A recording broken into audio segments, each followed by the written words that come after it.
Hello students, अब हम अपनी व्यवहारवाद की मान्यताओं की ही कड़ी में नेक्स्ट जो आपका इसका वो है पॉइंट मान्यता, वो है चौथा परिमाणीकरण।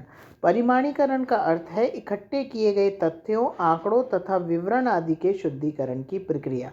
परिमाणीकरण द्वारा अध्ययन के लिए एकत्रित किए गए तथ्यों, आंकड़ों तथा समस्त सामग्री का पुनः सूक्ष्म पर्यवेक्षण किया जाता है ताकि इन्हें अधिक यथार्थ एवं शुद्ध बनाया जा सके। इस कार्य में सांख्यिकीय पद्धतियों की सहायता ली जाती है।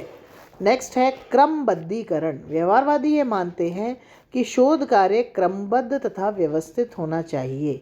शोध तथा सिद्धांत में घनिष्ठ संबंध है, किंतु वैज्ञानिक दृष्टि से सिद्धांत की तुलना में शोध का स्थान पहले होता है। इसका अर्थ यह है कि पहले शोध का कार्य किया जाना चाहिए और इस शोध से प्राप्त निष्कर्षों के आधार पर सिद्धांत का निर्माण किया जाना चाहिए। पुनः भविष्य में सिद्धांत द्वारा शोध की यथार्थता तथा शोध द्वारा सिद्धांत की यथार्थता का समर्थन होना चाहिए। इस प्रकार के व्यवस्थित और क्रमबद्ध अध्ययन द्वारा ही मानव के राजनैतिक व्यवहार के संदर्भ में कार्य व कारण का संबंध स्थापित किया जा सकता है। नेक्स्ट है मूल्य निर्धारण। आप देखिए, इसको ध्यान से सुनेंगे ना तो आपको बिल्कुल आराम से ये समझ में आ जाएगा कि किस कड़ी में हम व्यवहारवाद को समझाने का प्रयास कर रहे हैं। फिर नेक्स्ट है मूल्य निर्धारण। व्यवहारवादी मूल्यों की दृष्टि से तटस्थ रहना चाहते हैं, फिर भी नैतिक मूल्यांकन के कुछ मूल्यों व आदर्शों का प्रतिपादन और प्रयोग आवश्यक हो जाता है। उनके अनुसार नैतिक मूल्यांकन तथा तथ्यात्मक व्यवस्था में अंतर है। मूल्यों तथा तथ्यों को पृथक रखा जाना चाहिए।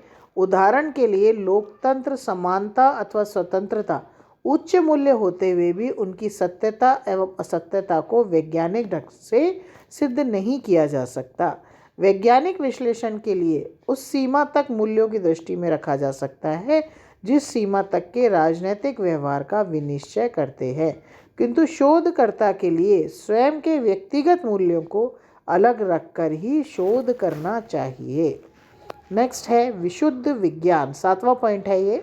व्यवहारवादी राजनीतिक विज्ञान की एक शुद्ध विज्ञान का रूप देना चाहते थे। मैं बार बार कह रही हूँ कि राजनीतिक विज्ञान को वो विज्ञान बनाना चाहते थे, जिसमें दो प्रमुख लक्षण, प्रथम यह वैज्ञानिक सिद्धांतों के निर्माण में मददगार हो और दूसरा हमारे युग की सामाजिक राजनीतिक समस्याओं को सुलझाने में सहायक हो। मतलब उन्होंने कहा कि नीतियों का निर्माण इस तरीके से होना चाहिए कि वह पूर्णतः वैज्ञानिक हो, और दूसरा ये ज़्यादा ज़रूरी है कि जो नीति बनाई जाए वो उस समय की समस्या का निदान कर सके, नहीं तो उस नीति को बनाने की कोई ज़रूरत ही नहीं है।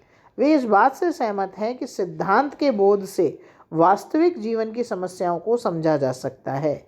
सिद्धांत और व्यवहार में उसका प्रयोग वैज्ञानिक अध्ययन का एक महत्वपूर्ण अंग है और वे शुद्ध अनुसंधान पर बहुत अधिक जोर देते हैं।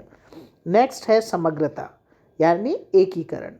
व्यवहारवादियों की एक प्रमुख मान्यता यह है कि समस्त मानव व्यवहार एक पूर्ण इकाई है और उसका अध्ययन खंडों में नहीं होना चाहिए। मानव व्यवहार में एक आधारभूत एकता पाई जाती है और इसी के कारण विभिन्न समाज विज्ञान एक दूसरे से अधिक समीप हैं। अतः राजनीतिक व्यवहार का अध्ययन जीवन के अन्य पक्षों के संदर्भ में ही किया जाना चाहिए। व्यवहारवादियों के अनुसार मनुष्य एक सामाजिक प्राणी है, अतः उसकी सामाजिक, राजनीतिक, आर्थिक, सांस्कृतिक और अन्य प्रकार की गतिविधियों को उसके संपूर्ण जीवन के व्यापक परिप्रेक्ष्य में रखकर ही समझा जा सकता है। मैंने अभी आपको जब आधुनिक राजनीतिक विज्ञान पिछले वीडियोस में समझाया तो मैंने आपको कहा था कि व्यवहारवादी या आधुनिक राजनीतिक शास्त्री जो कि व्यवहारवादी ही हैं, उन्होंने ये बात हमेशा कही कि राजनीतिक विज्ञान को राजनीतिक विज्ञान की दृष्टि से नहीं समझा जा सकता।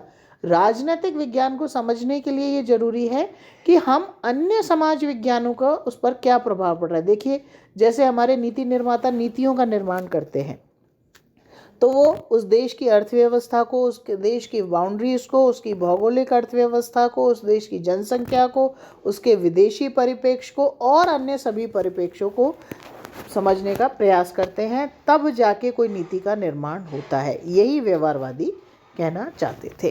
Thank you.